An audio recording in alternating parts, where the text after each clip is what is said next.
welcome you all to the online classes of Triveni Memorial Senior Secondary School.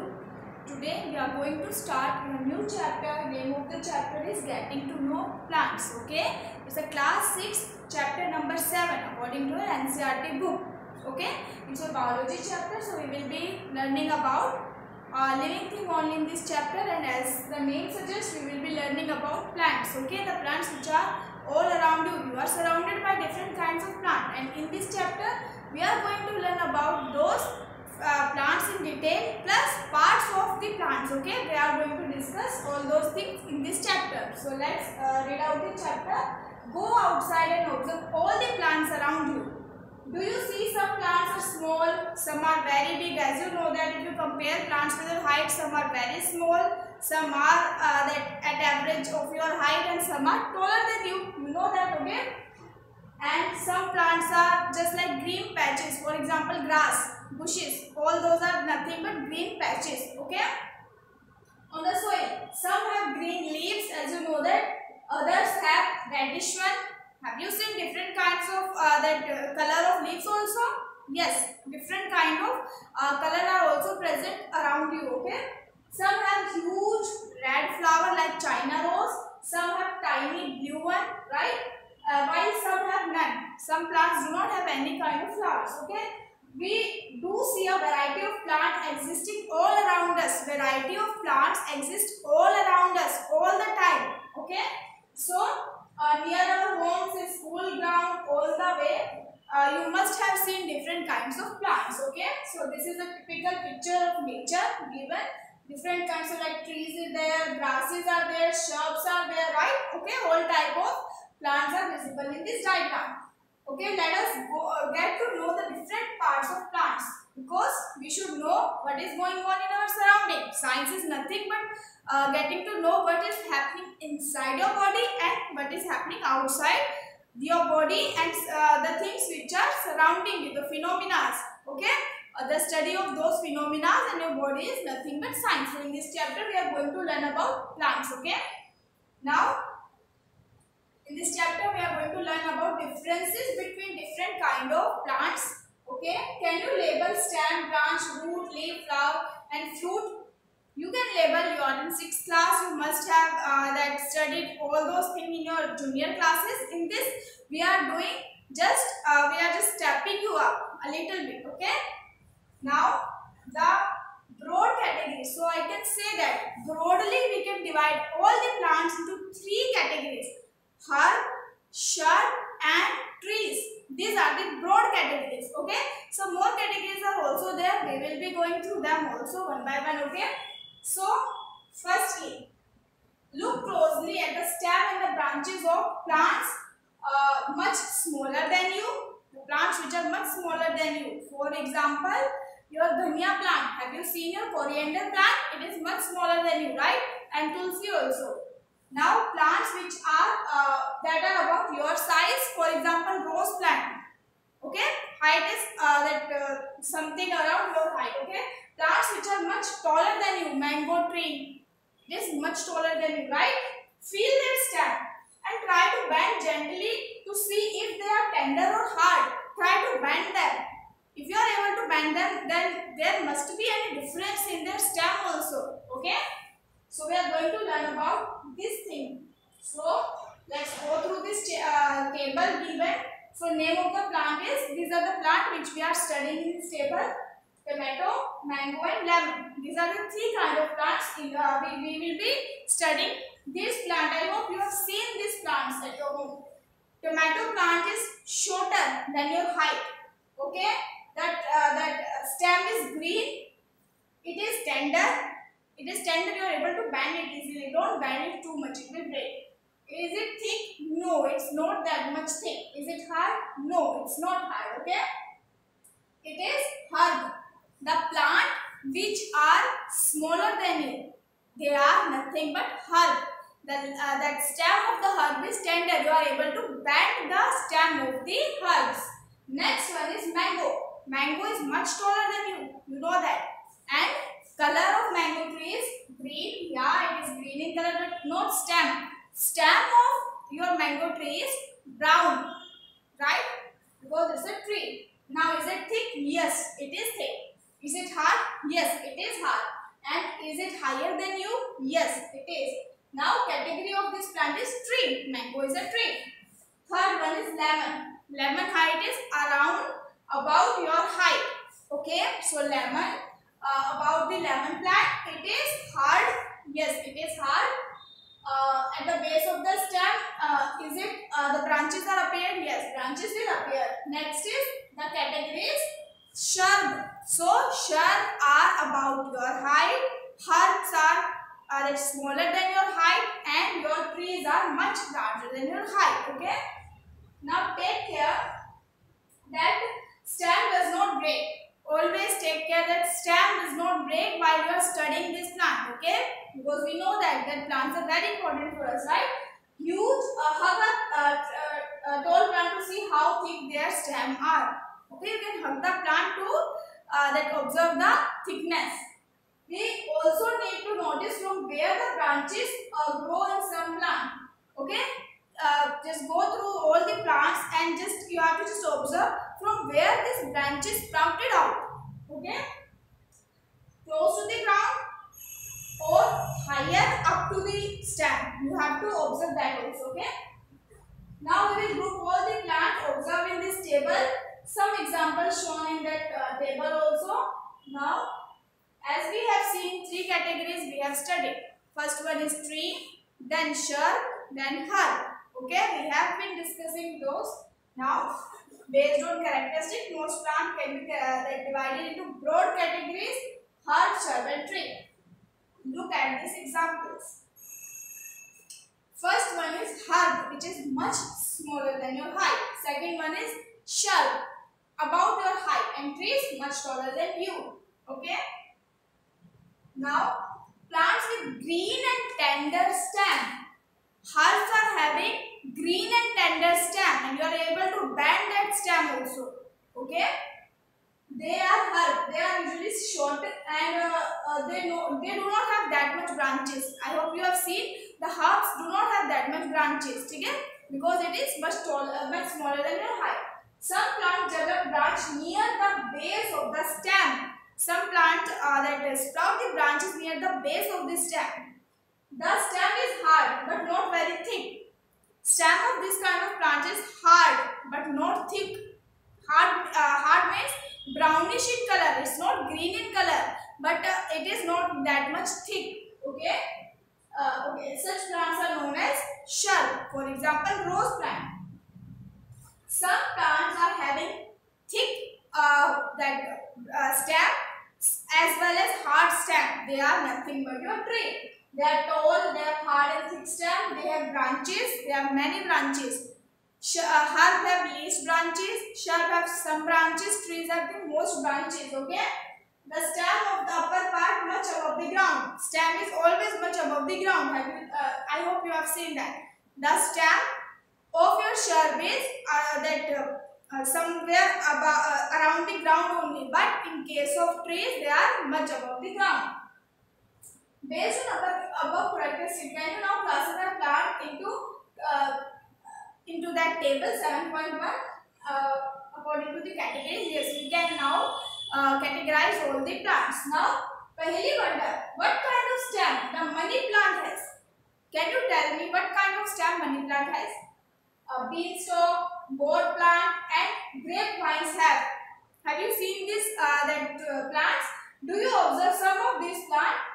How are these different from herb, shrub, and tree? They are neither herb nor shrub or tree. They are in different categories. Okay? Why do you think some of them need support? Have you seen such plants sometimes need support to grow because their stem is very weak. Their stem is very weak. Okay, that's why they are neither herb or shrub or your tree. They need support to grow. They are either climber or creeper. Okay. Plant with weak stem that cannot stand upright on their own but spread on the ground. Plant with weak stem that cannot stand upright. It is not able to stand upright because of the weak stem. They are known as creeper. While those that take support to climb, some plants need support to climb up. They are known as climber. Climber which need support to climb, and creeper which cannot climb upward even with support. They are nothing but your creeper. These are different from herb, shrub and tree. Perhaps there are some plants in your school or your home that you take care of, right? You must be having your pots, you must be taking care of your own plants, okay? Write down name of such two trees, shrub, herb and creeper, okay? So these are the example. Example of creeper, creeper is melon or your that pumpkin. All those are creeper. And climber, money plant. Money plant is a climber, okay? Now, next one is, let us observe the parts of the plant. Very first plant which you observe is stem, okay? Observe closely the stem of different plant around you. Note down different structure, part borne by stem. Compare your observation with that of your friend, okay? What do you observe? Okay, let us study the characteristics of stem. First of all, stem is required to upright the plant. It will support the plant to stand upright. Secondly, it bear the leaves. And leaves are the kitchen of the plant. Okay, so it bear the leaves. It helps to upright the plant. It helps it to support. Okay, then branches. It also bear branches, buds, flower, and fruits. Okay, that's why stem is very important. Now.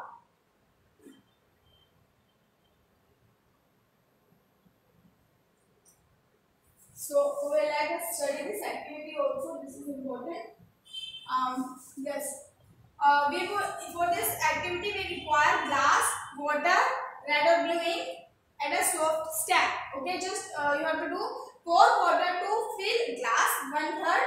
Add few drop of ink into the water. Cut the base of the stem and put it in the glass. Okay. Then observe the setup for a few minutes, few time. Does the color appear in the stem? You have to observe that. You can do this at your home also. You will find that the color rises up in the stem. If this is kept for longer period, the color appear in the base of leaves also. It will appear in base of leaves also. Okay. How do you think that color reaches up to leaf level? Leaf level. Okay. From this activity, we see that stem help in upward movement of the water also. You water your plant, right? How do that plant move upward with the help of stem? Firstly, roots will absorb that water. Then it will pass into the stem, and stem will give this water to branches and everything. So stem is also responsible for the upward movement of water and minerals. Okay. Water and mineral go to the leaves and other part of the plant attached to the stem. Okay. Now second is leaf. Second structure which we are going to study is leaf. Observe the leaf of some plant around you and draw them in your notebook. Very easy. How are leaves attached to the stem? Have you seen the point from where the leaves start attaching to the stem? The part of leaf by which it is attached to the stem is petoil. Petoil is a part from where the leaf is attached to the stem. Okay.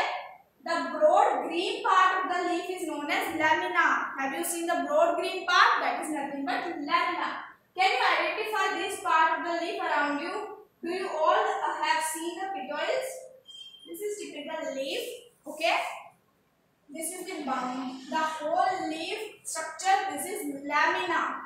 This is petoil from which it is attached to the stem. And whole the structure is lamina. The middle structure is mid-ribs. And the structure which is sprouting from this mid-rib is nothing but veins. Again, these are veins which is not labeled in this diagram.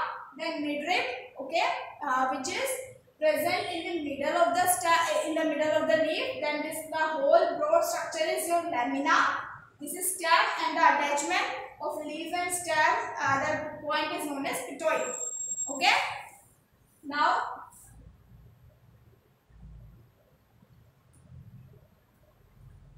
yes.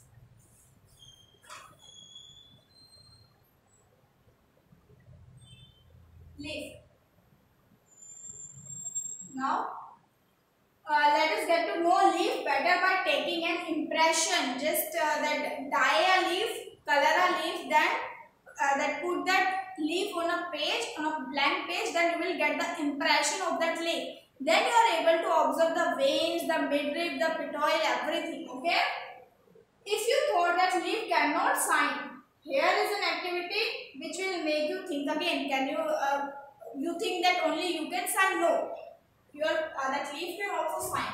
Put a leaf under a white sheet of a paper or a sheet in a notebook. Hold it and place it as shown in this figure. Hold your pencil tip in the sideways and rub it on the portion of the paper having leaf below. Put your that leaf, then put your paper on that and try to shade that thing. Then you will get the leaf impression. The lines on the leaves are known as veins. Like you are having veins in your body, in the same way that leaf also have veins. Do you see a prominent line in the middle of the leaf? This is nothing but midrib. The prominent middle line is midrib. The design made by veins in the leaf is called leaf venation. Okay? The kind of veins present in the leaf, it is known as the pattern formed by veins in the leaf is known as venation. Venation. Okay? If the design is net-like on both sides of the midrib, we call it reticulate, mesh-like structure. Okay. In the leaves of grass, you might have seen that veins are parallel to each other. So we can divide the first of all, what is venation? The pattern of veins in the that leaf is known as venation. It can be divided into two categories. First is reticulate, second one is parallel. Reticulate means parallel like mesh network of veins. Reticulate is, and parallel venation is when your veins are parallel to your midrib. Okay, grasses are the example of midrib. Tulsi is the basil is the example of reticulate venation. Okay. Observe this venation in many leaves, as you can do it without removing them. Also, you can observe without removing them. Draw the pattern in your notebook. So again, another example, photograph. It's a leaf of a peepal tree. So this is your midrib. These are the veins. This is reticulate arrangement. Have you seen this? Okay. This is reticulation, mesh-like, okay, net-like arrangement. And this, in this veins are parallel to midrib. That's why it is a parallel arrangement. Okay. Try to name plants. Try to give example. Write down the example and we will discuss that. Okay. Now next activity. So in this activity, now let us study activity 4. Okay. For that, we require half 2 transparent polythene bags and a thread. Okay. So do keep this in your mind. Do this activity on a sunny day. Okay. Use a healthy and well-watered plant for this activity. Now enclose a leafy branch of a leaf in a polythene cover. You have to cover the leafy branch with the help of a polythene and tie up its mouth. Okay. Now tie up the mouth of another empty polythene cover and keep it in a sun. Now after a few hours, observe the inner surface of the cover. You have to observe the inner surface of the cover. What do you see? You will see tiny droplet of water in that polythene bag. Okay. How do you think they got there? Don't forget to remove the polythene bag after the activity. Remove the polythene bag, otherwise you will suffocate the plant. Water come out of the leaves in form of vapor by the process known as transpiration. Transpiration is a process in which the water goes from the plant to the atmosphere. Okay, process of conversion of that water from plant to the atmosphere is known as transpiration. Okay, in form of vapors, right? Like we sweat, the sweating process. You can relate the sweating of human beings with the transpiration of plants. Plants sweat by transpiration. They shed their extra water by the process transpiration. Plant release a lot of water into atmosphere through this process. Okay, we are going to learn about this process in detail in our chapter number 14. Why did we tie cover around the leaves? Why? We have seen the water evaporation. If we had not tied up the polythene, what do you think? What makes the water appear on the polythene bag?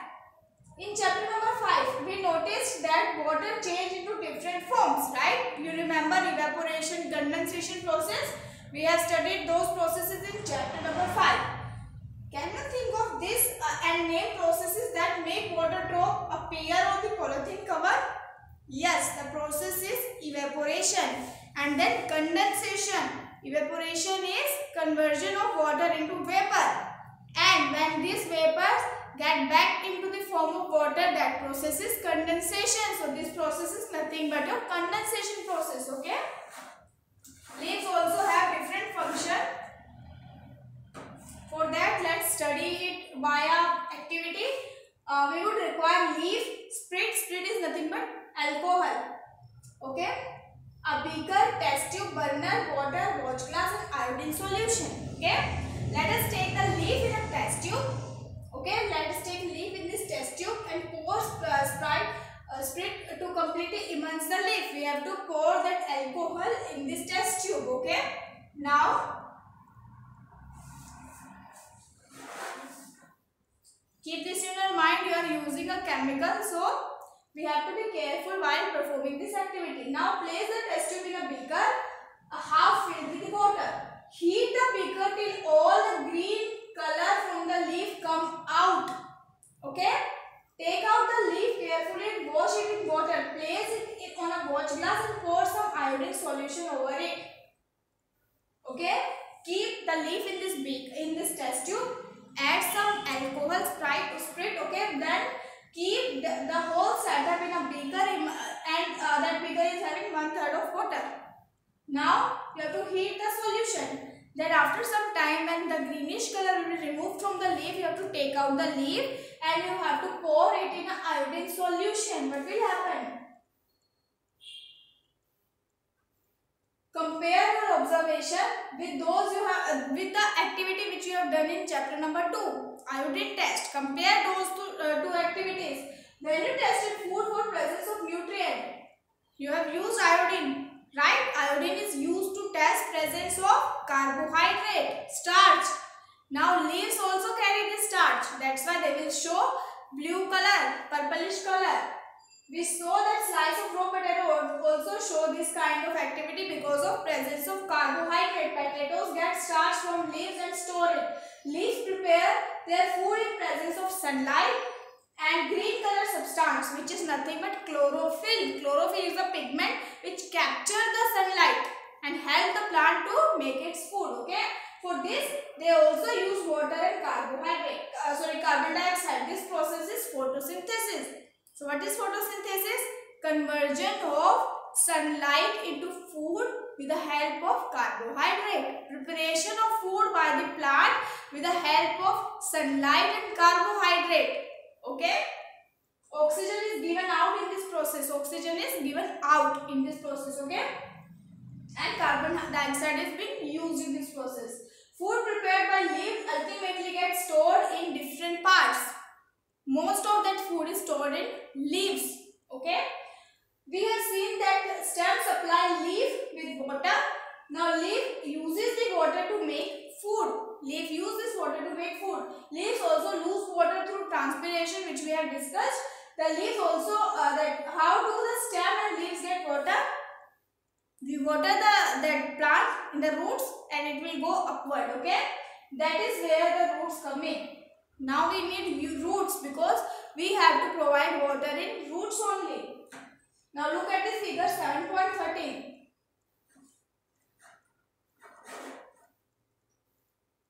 This is 7.13 figure. Okay. Which one of these two is a correct way of watering the plant? This is the correct way. You should never give water to the stem. Always give water to roots. Okay. We should always water the root. We should always water the part of the plant where root arises. Okay. In the soil. Activity 6. You would have required to put some soil and khurping for digging, blade and pair of scissors for this activity in water also. Okay. You have to do this activity in groups. Now select 2 plants of same kind. You can select any plant and an open ground and dug them with the root. You have to dug them with the root. Take care that roots do not break while performing this activity. Plant one of them in pot A and plant one of them in plot B. Cut off the root from other plant and plant in plot B. Okay. Now water them regularly. You have to water them regularly. Observe the plant after a week. After a week you have to observe this plant.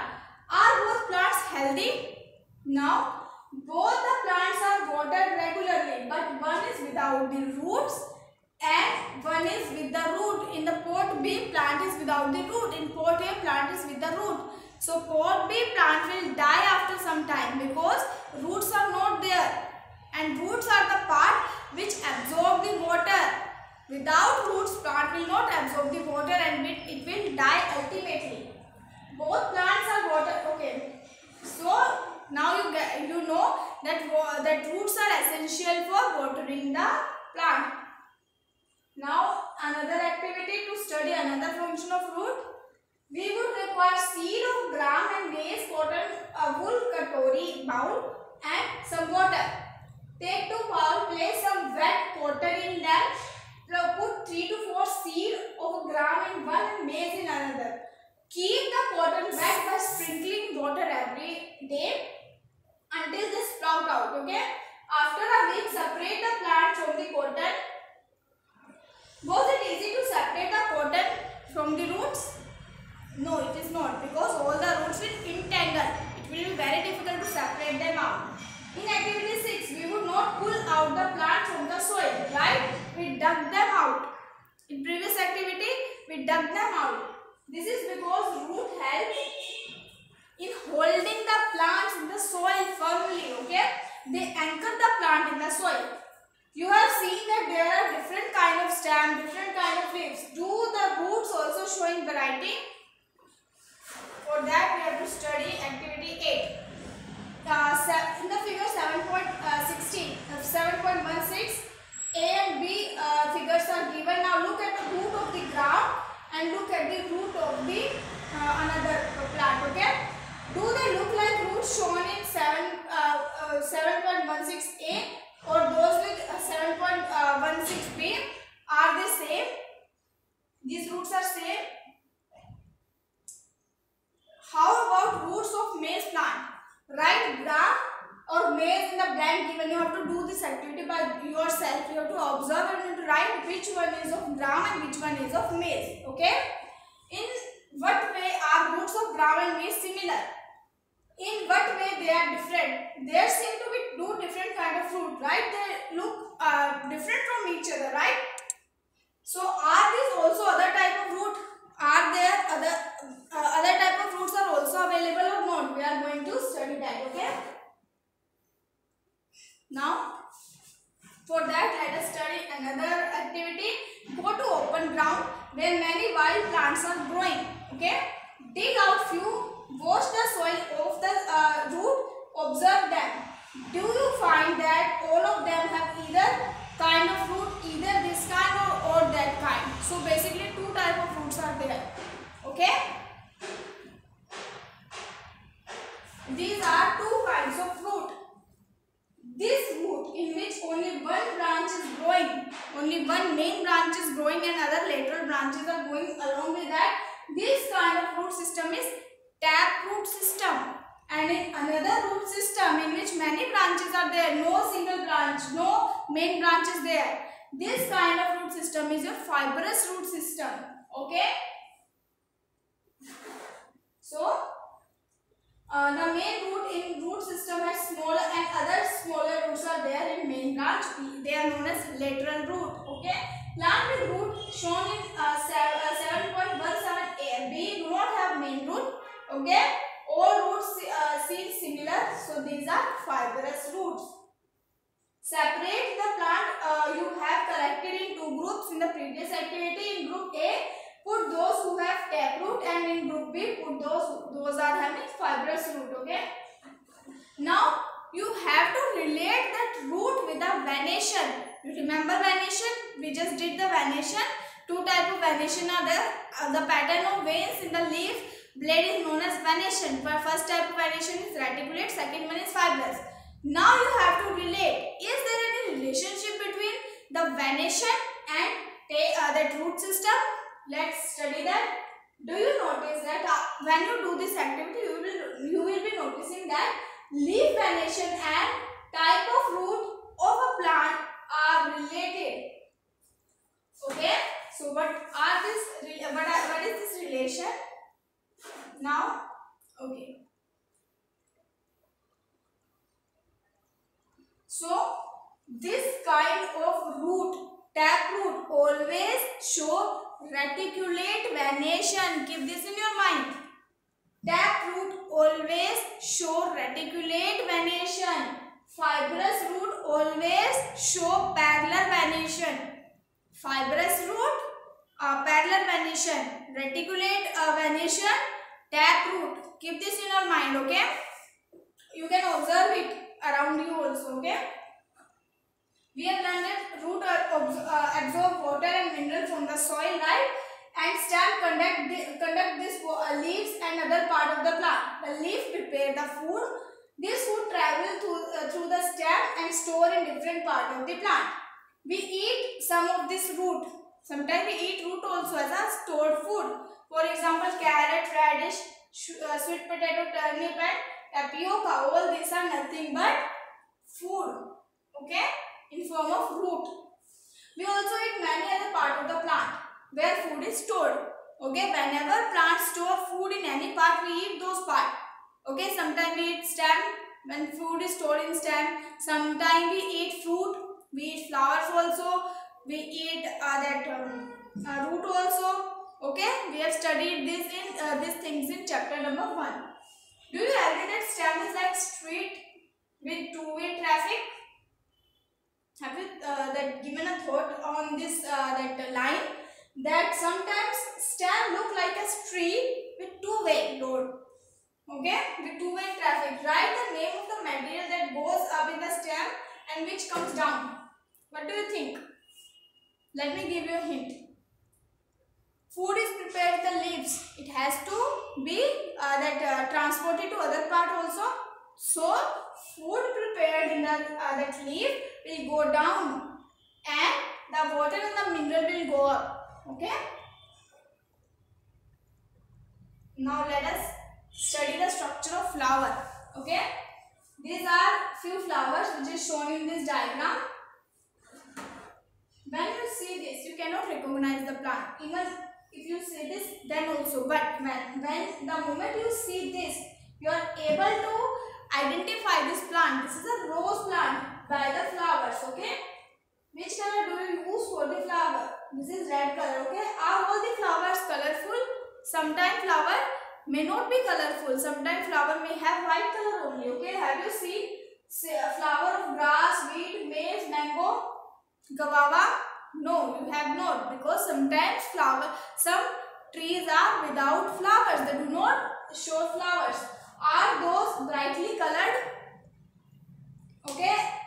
If you observe some flowers, they are not brightly colored as other flowers. Let us study few flowers. While choosing flowers to study, avoid using marigold and chrysanthemum and sunflower.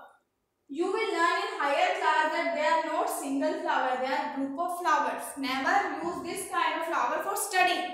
Why? Because they will not show you all the parts, because they are not single flowers, they are bundle of multiple flowers. Okay. So we will avoid this flower to study.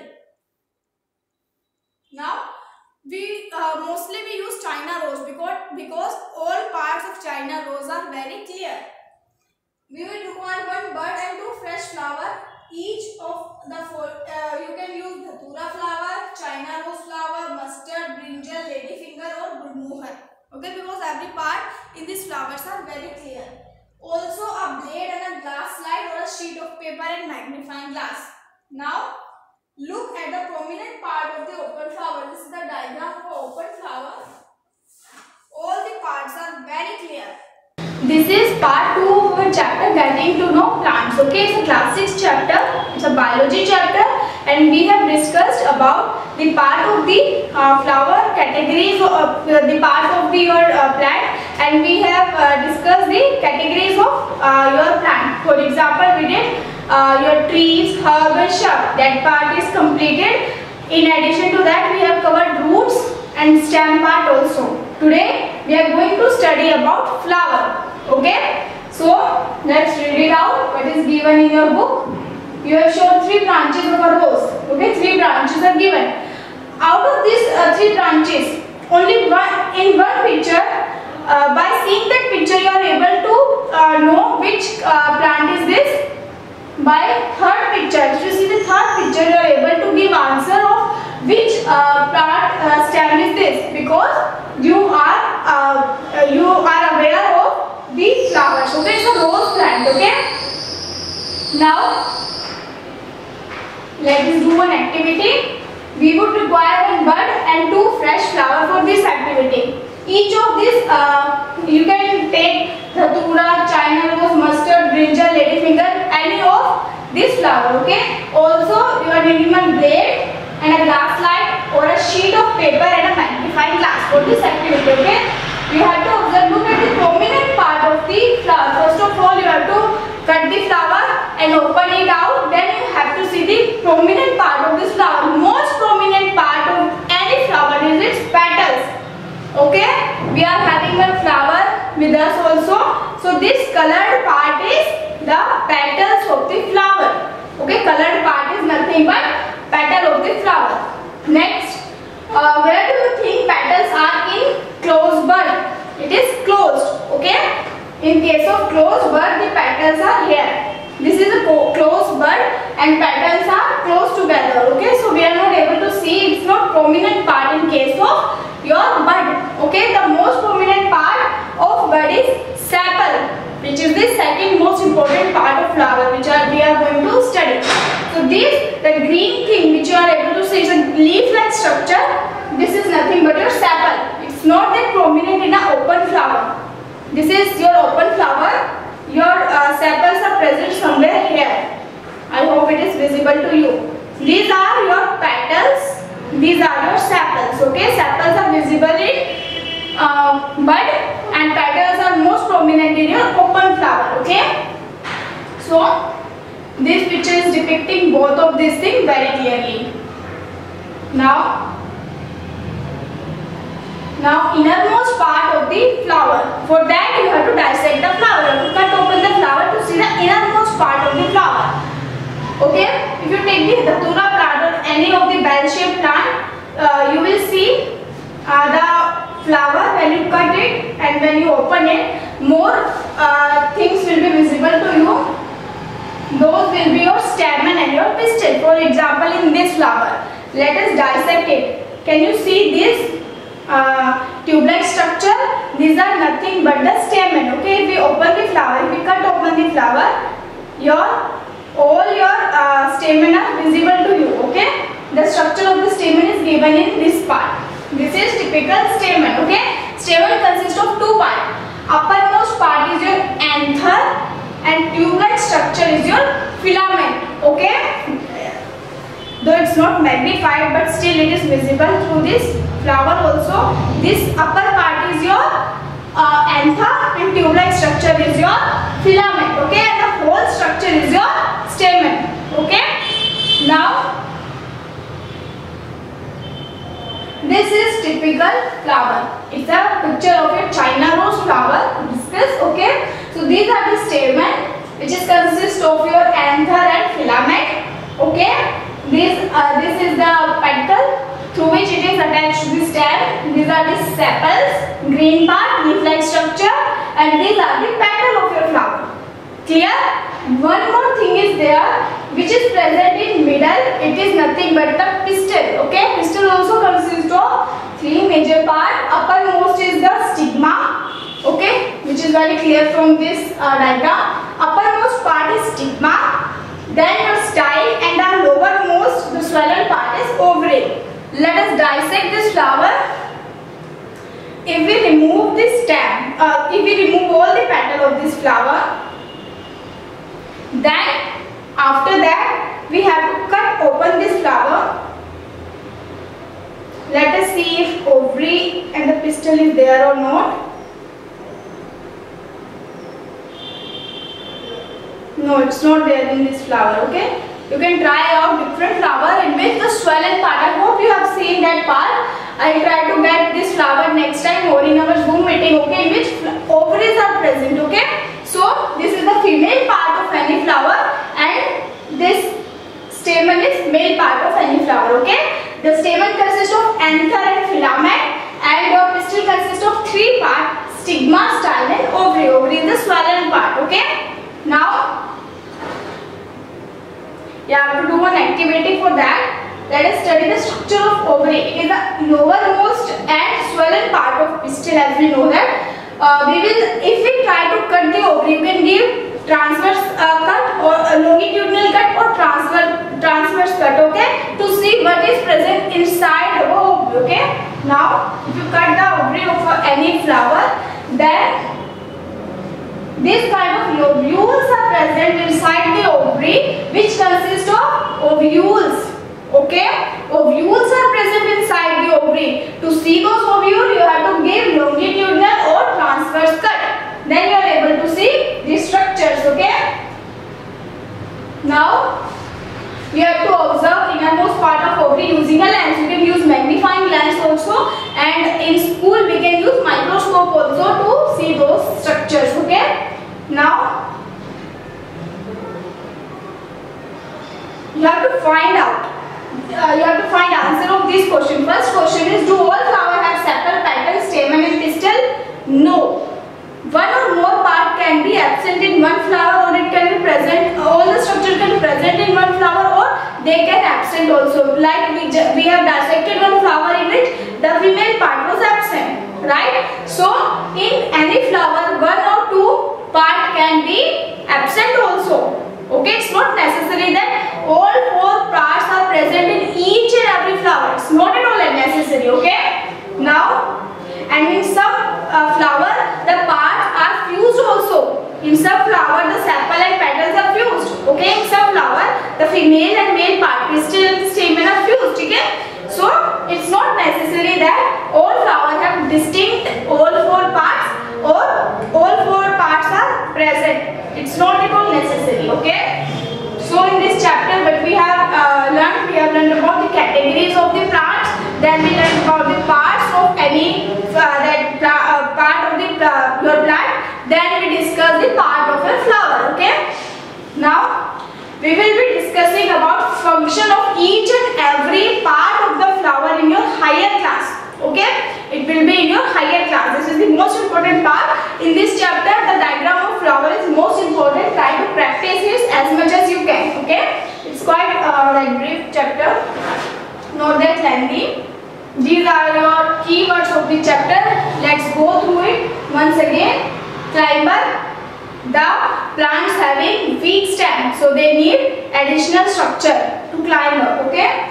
Conduct means transportation. Okay. The water is conducted through the roots. Okay. Next is creeper. Again, the plant which are having very weak stem, so they are not able to climb up. They will grow by spreading on the ground only. Fibrous root, you know that. Herb, lamina.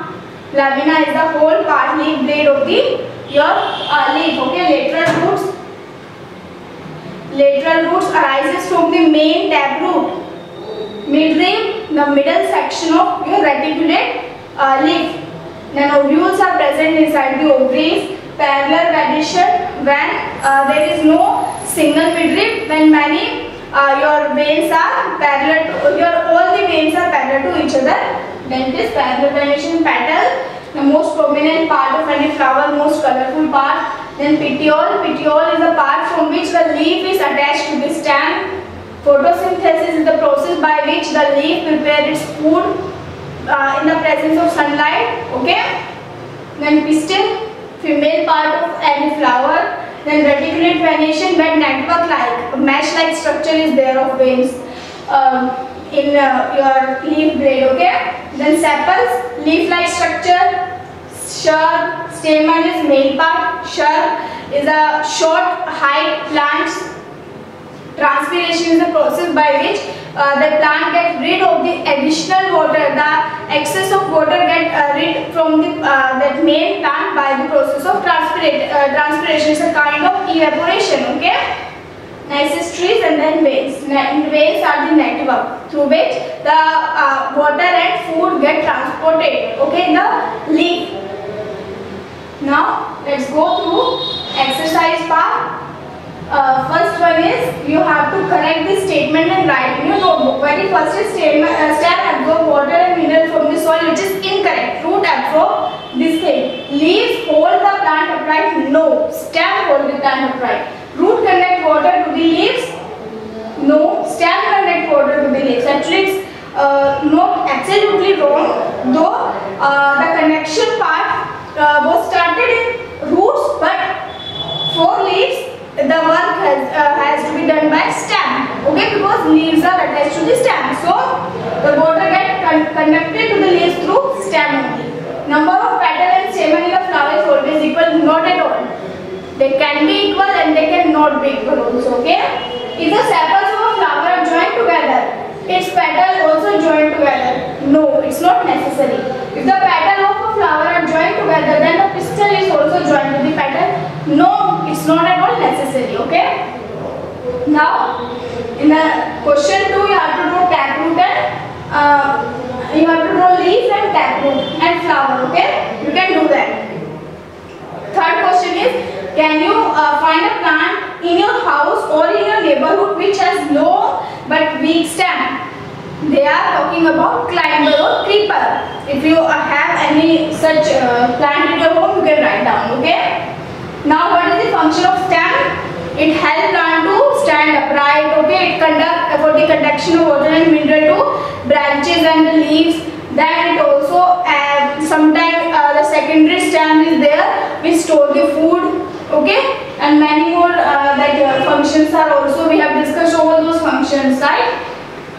Which of the following leaves are reticulate variation? I want you to do this question because we have gone through this in detail. Now it's your duty to find out which one of these are having reticulate variation, okay? If a plant has fibrous root, what type of variation do its leaves have? I hope you know that. Parallel variation is related to fibrous root. Reticulate variation is related to the taproot, okay? If the plant has leaves with reticulate variation, again same explanation as previous question. Is it possible for you to find out whether a plant has taproot or fibrous root by looking at the impression of leaf on the sheet of a paper? Yes, we can do by observing the variation, okay? What are the part of the flower? You know that sepal, petal, then your pistil and stamen, okay? Now, in question number 10, you have to categorize this plant, okay? And you have to tell which one of these are having flower. For example, do you think grass is having any kind of flower? Okay, you have to categorize each one of these according to in two categories. First one is the plants having flower and second one is plant which is not having any flower, okay? Now, 11th question is name the part of the plant which produces food. You know that which part of the plant produces food? Leaves. And the process is photosynthesis, right? In which part of the flower you will find ovaries? Ovaries are present in pistil, okay? Name two plants in which one has joint sepal and other has separate sepals. Try to find it out, okay? We will discuss it. So that's all for this chapter. Everything is clear, okay? I want you to go through each and every part again because this is quite important chapter. In higher class we will be learning about more function of this all this part which we have studied in this chapter.